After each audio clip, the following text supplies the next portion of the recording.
Welcome to Nap Tales, expanding your child's imagination one classic story at a time.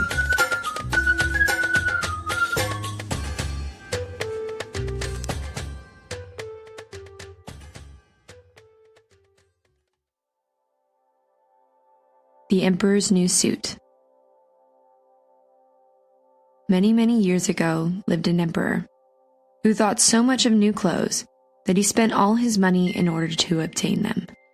His only ambition was to always be well dressed. He did not care for his soldiers, and the theater did not amuse him. The only thing, in fact, he thought of anything of was to drive out and show a new suit of clothes. And as one would say of a king, he is in his cabinet, so one could say of him, the emperor is in his dressing room. The great city where he resided was very gay. Every day, many strangers from all parts of the globe arrived. One day, 2 swindlers came to the city. They made people believe they were weavers and declared they could manufacture the finest cloth to be imagined. Their colors and patterns, they said, were not only exceptionally beautiful, but the clothes made of their material possessed the wonderful quality of being invisible to any man who was unfit for his office or unpardonably stupid. That must be wonderful cloth, thought the emperor. If I were to be dressed in a suit made of this cloth, I should be able to find out which men in my empire were unfit for their places, and I could distinguish the clever from the stupid. I must have this cloth woven for me without delay. And he gave a large sum of money to the swindlers, in advance, that they should set to work without any loss of time. They set up 2 looms, and pretended to be very hard at work, but they did nothing whatsoever on the looms. They asked for the finest silk and the most precious gold cloth. All they got they did away with, and worked at the empty looms till late at night. I should very much like to know how they are getting on with the cloth, thought the emperor. But he felt rather uneasy when he remembered that he who was not fit for his office could not see it. Personally, he was of opinion that he had nothing to fear, yet he thought it advisable to send somebody else first to see how matters stood. Everybody in the town knew what a remarkable quality the stuff possessed, and all were anxious to see how bad or stupid their neighbors were. I shall send my honest old minister to the weavers, thought the emperor. He can judge best how this stuff looks, for he is intelligent, and nobody understands his office better than he. The good old minister went into the room where the swindlers sat before the empty looms. Heaven preserve us, he thought, and opened his eyes wide. I cannot see anything at all. But he did not say so. Both swindlers requested him to come near, and asked him if he did not admire the exquisite pattern and the beautiful colors pointing to the empty looms. The poor old minister tried his very best, but he could see nothing, for there was nothing to be seen. Oh dear, he thought, can I be so stupid? I should never have thought so, and nobody must know it. Is it possible that I am not fit for my office? No, I cannot say that I was unable to see the cloth.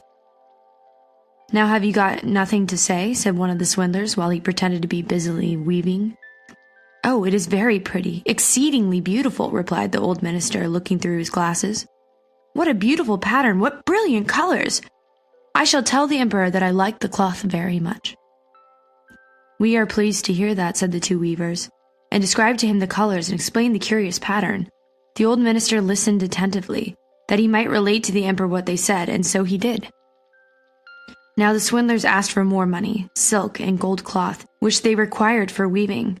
They kept everything for themselves, and not a thread came near the loom, but they continued, as hitherto, to work at the empty looms. Soon afterwards the emperor sent another honest courtier to the weavers to see how they were getting on, and if the cloth was nearly finished. Like the old minister, he looked and looked, but could see nothing, as there was nothing to be seen.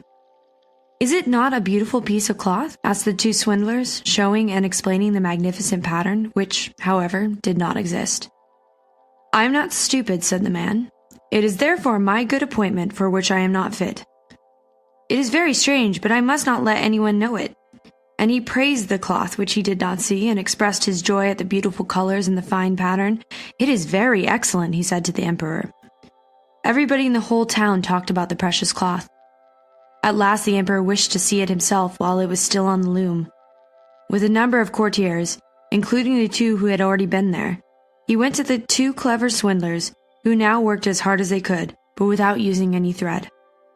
"Is it not magnificent?" said the two old statesmen who had been there before. "Your Majesty must admire the colors and the pattern." And then they pointed to the empty looms, for they imagined the others could see the cloth. "What is this?" thought the emperor. "I do not see anything at all. That is terrible. Am I stupid? Am I unfit to be emperor? That would indeed be the most dreadful thing that could ever happen to me." "Really," he said, turning to the weavers, "your cloth has our most gracious approval." And nodding contentedly, he looked at the empty loom, for he did not like to say that he saw nothing. All his attendants who were with him looked, and although they could not see anything more than the others, they said, like the emperor, "It is very beautiful." And all advised him to wear the new magnificent clothes at a procession which would soon take place. "It is magnificent, beautiful, excellent," one heard them say. Everybody seemed to be delighted, and the emperor appointed the two swindlers imperial court weavers. The whole night previous to the day on which the procession was to take place, the swindlers pretended to work and burned more than 16 candles. People should see that they were busy to finish the emperor's new suit. They pretended to take the cloth from the loom and worked about in the air with big scissors and sewed with needles without thread and said at last, "The emperor's new suit is ready now." The emperor and all his barons came to the hall. The swindlers held their arms up as if they held something in their hands and said, "These are the trousers. This is the coat, and here's the cloak," and so on. They are all as light as a cobweb, and one must feel as if one had nothing at all upon the body. But that is just the beauty of them. "Indeed," said all the courtiers, but they could not see anything, for there was nothing to be seen. "Does it please your Majesty now to graciously undress," said the swindlers, "that we may assist your Majesty in putting on the new suit before the large looking-glass?" The emperor undressed, and the swindlers pretended to put the new suit upon him, one piece after another. And the emperor looked at himself in the glass from every side. "How well they look! How well they fit!" said all. "What a beautiful pattern! What fine colors! That is a magnificent suit of clothes!" The master of the ceremonies announced that the bearers of the canopy, which was to be carried in the procession, were ready. "Does not my suit fit me marvelously?" Then he turned once more to the looking-glass, that people should think he admired his garments. The chamberlains, who were to carry the train, stretched their hands to the ground as if they lifted up a train, and pretended to hold something in their hands. They did not like people to know that they could not see anything.